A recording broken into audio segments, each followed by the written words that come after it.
আসসালামু আলাইকুম বন্ধুরা, সকলে কেমন আছো? আবারও হাজির হলাম নতুন আরেকটি কোর্স নিয়ে। আমরা শুরু করতে যাচ্ছি এক্সেল 2019 এর নতুন কোর্স। প্রথমেই আমরা জেনে নেব মাইক্রোসফট এক্সেল 2019 এর কিছু বেসিক ইনফরমেশন। তো চলো বন্ধুরা শুরু করি। আমি মাইক্রোসফট এক্সেল অ্যাপ্লিকেশনটা ওপেন করলাম। তো প্রথমেই জানি what is Microsoft Excel.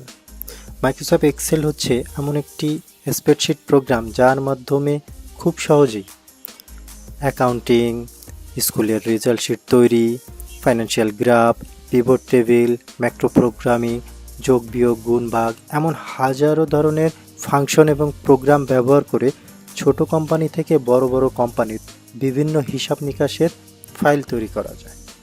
Excel Microsoft কোম্পানির একটি খুবই জনপ্রিয় অ্যাপ্লিকেশন। দিন দিন এর ব্যবহার বেড়েই চলেছে।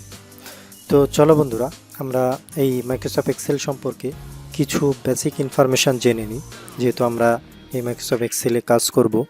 প্রথমেই আমাদের যে প্রশ্ন, যে মাইক্রোসফট এক্সেল ওপেন করলে এমন বক্স দেখা যায় কেন? এই বক্সটাকে সেল বলা হয়। প্রত্যেকটা বক্সেরই একটা নির্দিষ্ট অ্যাড্রেস থাকে। যেমন আমি যে বক্সটা সিলেক্ট করে আছি এটা হচ্ছে A1, এ হচ্ছে কলাম, 1 হচ্ছে রো। তো আমরা এটাও দেখে নিই রো এবং কলাম কাকে বলে।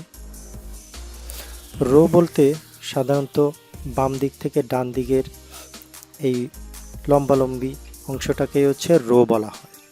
এই রো সংখ্যা যদি আমরা হিসাব করি তাহলে দেখা যাবে একটা শিটে 10,48,576টা এমন রো লাইন আছে।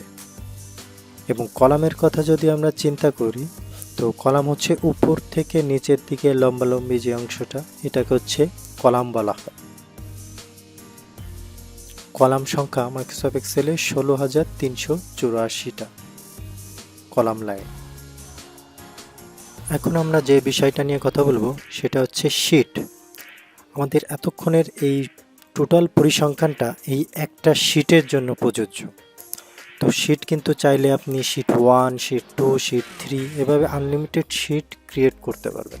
প্রত্যেকটা শিটের ক্ষেত্রেই কিন্তু আলাদা কলাম সংখ্যা, আলাদা শিট বা আলাদা রো সংখ্যা, আমি যে পরিসংখ্যানটা বললাম। তো তাহলে চিন্তাই করতে পারছেন যে হিউজ ডাটা আমরা একটা এক্সেল ফাইলে সংরক্ষণ করতে পারি। এবং সম্পূর্ণ এই আমাদের টেক্সট লেখার যে উইন্ডোটা, একে বলা হয় হচ্ছে ওয়ার্কশিট উইন্ডো। ওকে, তো এখানে আমরা বিভিন্ন ধরনের হিসাব নিকাশ, লেখালেখি সব কিছুই আমরা এই উইন্ডোর মধ্যেই করব। এবং উপরের যে ফাংশনটা, এটা হচ্ছে আপনার টুলস বার। এখানে সকল ধরনের টুলস পাবেন। আমরা প্রতিটা টুলস এবং ফাংশনের উপর এক একটি ভিডিও তৈরি করব। তো আজ এ পর্যন্তই বন্ধুরা, আল্লাহ হাফেজ।